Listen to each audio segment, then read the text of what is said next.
बिस्मिल्लाहिर्रहमानिर्रहीम।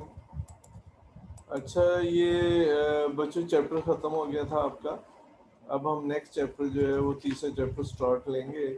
तो टेस्ट वगैरह भी लेना है पिछले दो चैप्टर का, तो आप बताएं कब लेंगे टेस्ट। जी बच्चों।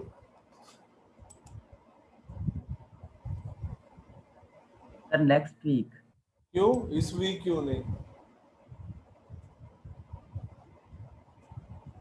आप ऐसे करें ना, पहले चैप्टर का टेस्ट जो है वो जुमेरात को दे दें, ठीक है।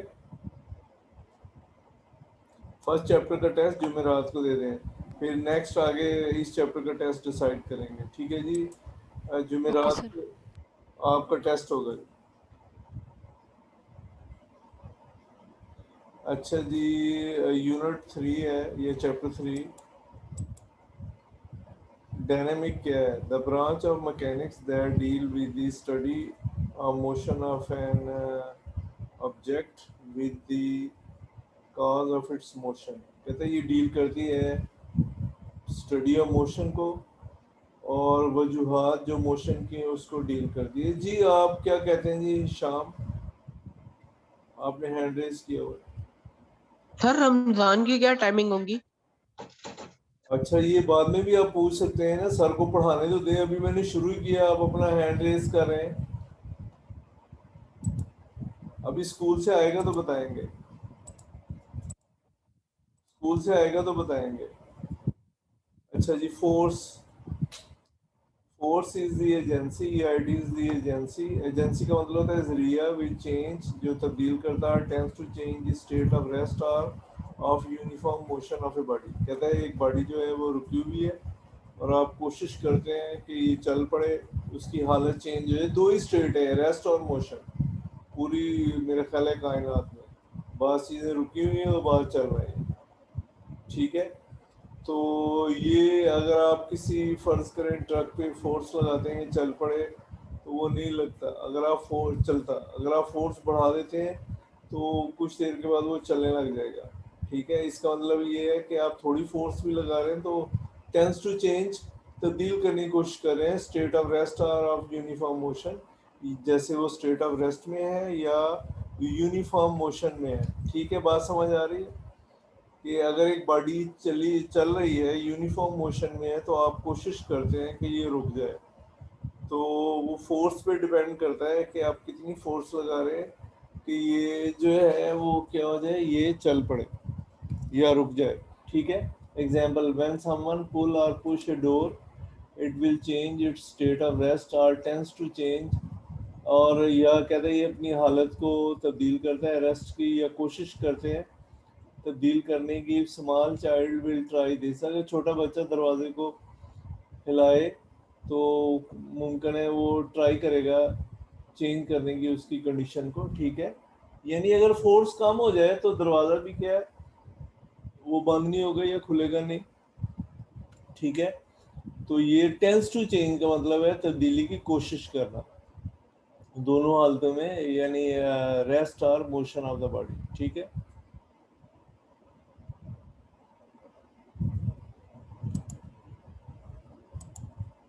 अच्छा, ये इनर्शिया क्या होता है? Inertia of body is the property due to which it resist any change in the state of rest और मोशन।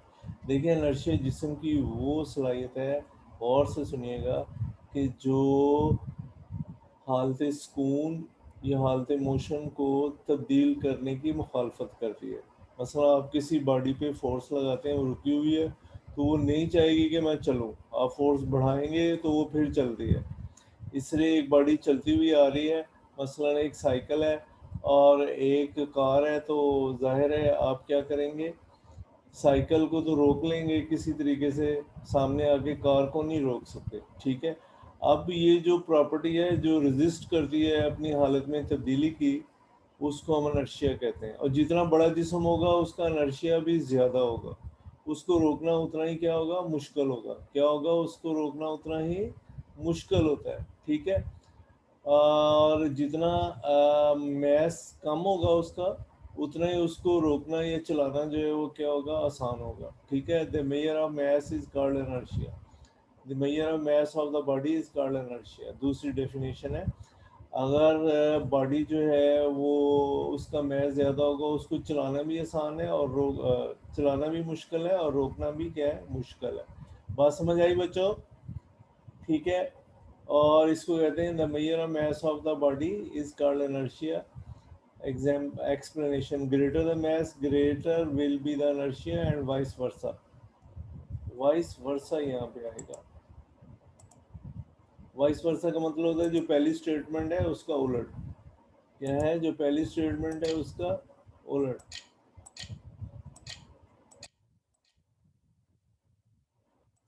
ठीक है जी।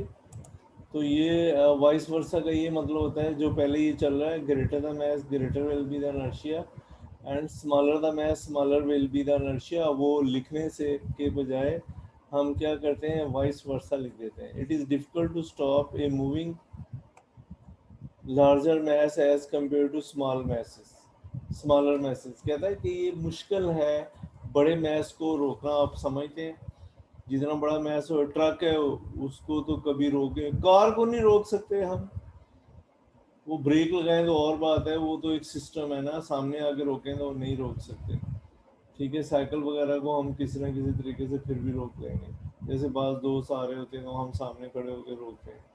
अच्छा जी, also it is difficult to move a larger mass as compare to the smaller mass. ये मुश्किल है रोकना बड़े मैस को, ठीक है, स्मॉलर मैस की निस्बत। क्लियर? अच्छा जी, अब आपसे पूछ लूँ क्लियर हो गया या नहीं? जी क्लियर हुआ है? आपको मैंने खोल दिए, बताएं क्लियर है ये? Yes sir. कोई और बच्चा जिसको समझ नहीं आई तो वो पूछ सकता है। जी बच्चों क्लियर हो गया? एक बच्चों क्लियर हुआ है लगता है। सर क्लियर है। अच्छा चलो, थैंक यू यार। अच्छा जी, इसके बाद है ये हो गया example. Take a glass and cover it with a piece of cardboard. आप एक ग्लास ले लें और उसके ऊपर आप क्या करें, एक कार्डबोर्ड रख दें। Place a coin on the cardboard. Coin के ऊपर आप क्या करें, कार्डबोर्ड रखें।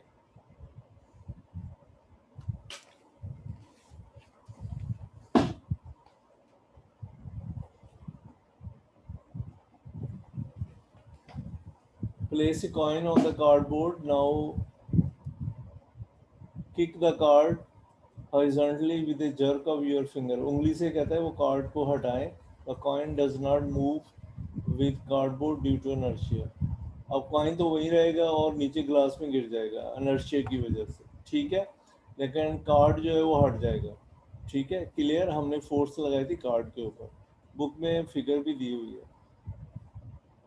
Cut a strip of paper, place it on the table, stack a few coins at its one end। अच्छा ये वन है।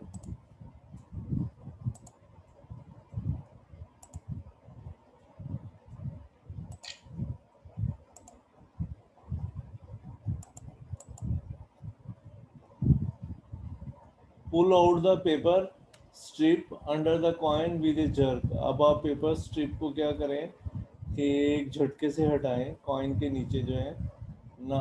In a result we succeed in pulling out the paper strip under the stacked coin without letting them to fall। अब वो कह रहा है coin जो है वो गिरेंगे नहीं, लेकिन ये है कि आप जो वहीं अपनी जगह पे रहेंगे और आपकी स्ट्रिप जो है वो इसमें से क्या होगा कि बाहर आ जाएगी। ठीक है, बात समझ आई? यानी कॉइन के नीचे हमने कोई गता रखते हैं तो उसकी वजह से क्या होगा कि वो कॉइन वहीं पे रहेंगे, लेकिन जो हमारे पास पेपर है वो बाहर आ जाएगा। उसको आप पुश करेंगे या पुल करेंगे, सॉरी, तो वो लेकिन कॉइन जो है वहीं पे रहेंगे। ठीक है, समझ आई? क्योंकि कॉइन जो एट रेस्ट थे, आपने सिर्फ कागज़ को मूव किया है, इनर्शिया की वजह से कॉइन वहीं पे रहेंगे। ठीक है।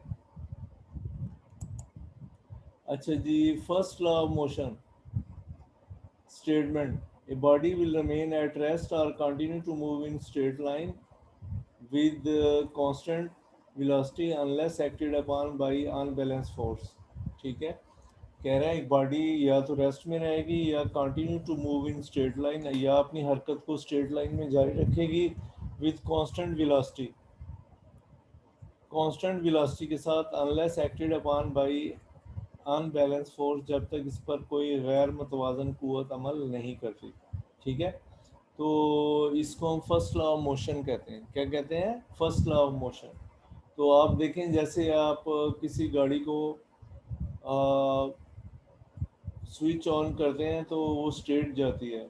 जब आप उसका इंजन चला देते हैं और गियर में डाल के स्पीड बढ़ाते हैं तो चलती जाती है। जैसे ही आप क्या करें, स्विच ऑफ कर दें चलते हुए, ठीक है, तो कार जो है वो कुछ देर के बाद रुक जाएगी। क्या हो जाएगा? रुक जाएगी। ठीक है, वो रुकी क्यों है? इस लॉ के मुताबिक तो ये है कि वो स्ट्रेट लाइन में जानी चाहिए। ठीक है, वो रुकी इसलिए कि हवा की रगड़ और ज़मीन की रगड़ की वजह से, और ग्रेविटेशनल फोर्स जो ज़मीन की है, क़ुव्वत कशिश है ज़मीन की, इसने मिलके रोक लिया है। अगर इन चीज़ों को हटा दें, यानी ना हवा हो ना ज़मीन हो नीचे, तो वो कार जो है वो स्ट्रेट जाती जाएगी। जैसे आप ये देखें कि हम ऊपर स्पेस में जाके कोई रॉकेट चलाते हैं तो उसको एक हम झटका देते हैं तो उसी स्पीड से वो जाता जाता है आगे। क्या है? उसी स्पीड से वो आगे मूव करता रहता है। ठीक है, जैसे अभी मैं आपको मिसाल देता हूँ कि आप मरीख पे रॉकेट के ज़रिए आपने प्रोब वगैरह पहुंचाई है, यानी इंसानों ने, तो अब वो तकरीबन 8.5 महीने के बाद वहाँ पहुंची है। 8.5 मंथ के बाद वहाँ पे पहुंची है। तो आप देखें 8.5 मंथ तक कितना पेट्रोल लगेगा? नहीं, तो इतना पेट्रोल तो आप साथ भेजेंगे तो वो उसको कि पहले पेट्रोल डालना बड़ा मसला है। ठीक है, तो वो क्या है, वहाँ स्पेस है, वहाँ कोई हवा नहीं है, कोई ज़मीन नहीं है जिसके ऊपर वो जा रही है, तो वो स्पेस में जा रही है। तो एक उसको जर्क देते हैं, जर्क का मतलब झटका, या हम रॉकेट से छोड़ देते हैं बस एक दफ़ा। ठीक है, फिर वो हमें कोई ज़रूरत नहीं है उसको कोई ईंधन वगैरह देने की, वो स्ट्रेट जाएगा, मरीख पे पहुंचेगा। कब तक? 8.5 मंथ में। तो वो वहाँ पे ये ला जो है पूरा उतरता है, ज़मीन पे पूरा नहीं उतरता। ठीक है, समझ आई बात? एक्सप्लेनेशन।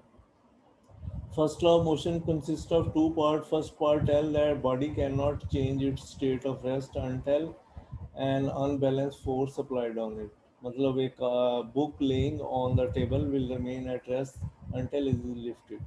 कहते हैं पहला इसका जो हिस्सा वो ये है कि अगर हम एक बुक जो है वो टेबल पे पड़ी हुई है और रेस्ट में है, जब तक इसको उठा ना गए ये अपनी जगह नहीं छोड़ेगी। ठीक है, दूसरा, if we apply a force on the car by means of engine, the car will start moving after some time. If we switch off the car engine, the car will come to rest after covering some distance. ठीक है, ये कहाँ पे आ जाएगी? Rest में आ जाएगी। Come to rest.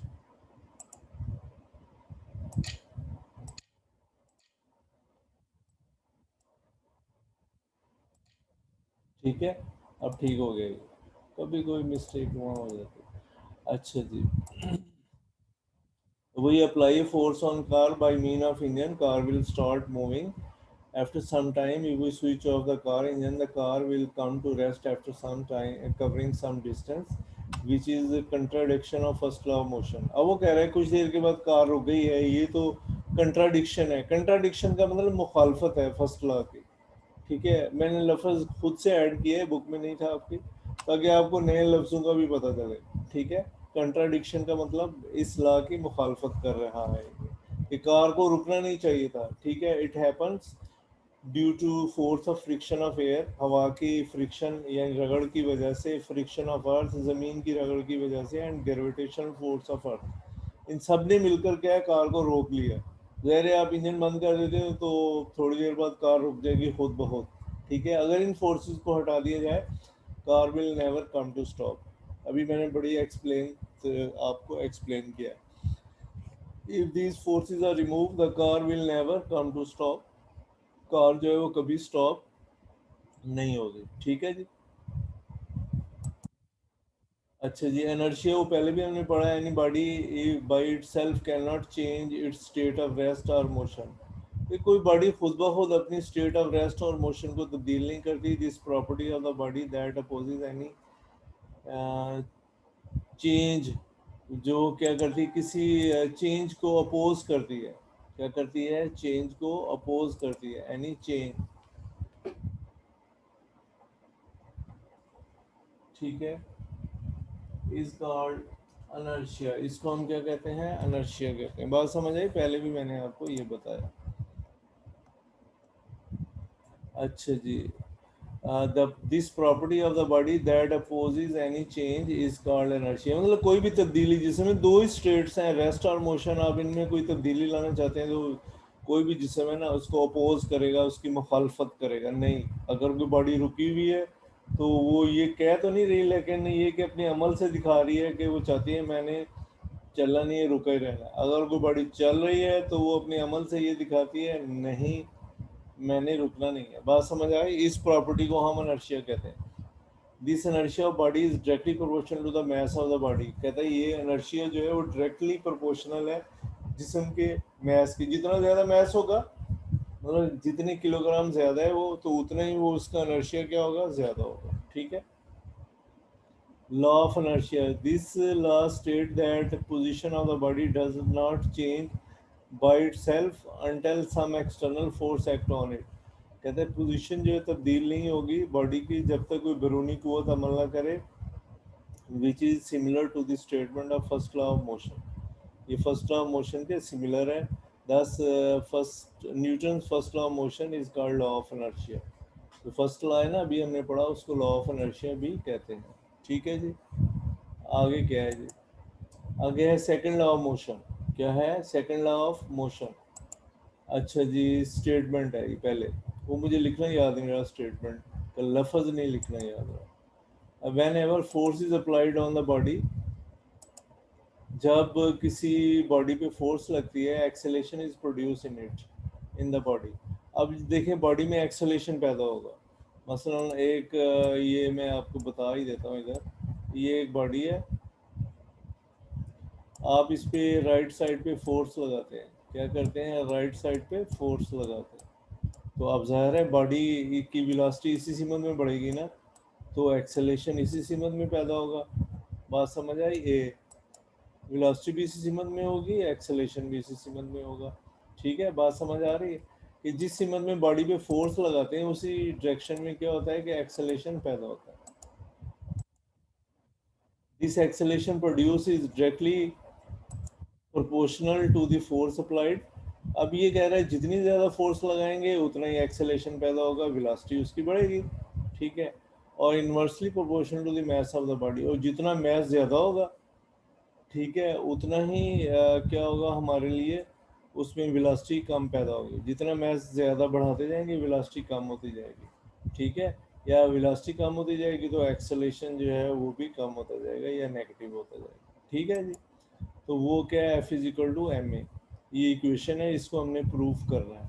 तो ये कल हम इसको करेंगे जी बच्चों। अभी आपने कोई क्वेश्चन रेज कर रहे हैं तो कर सकते हैं, जो बच्चा नया है वो भी पूछ सकता है कि क्या किया जाए। ठीक है, अटेंडेंस लगानी है या नहीं जी बच्चों?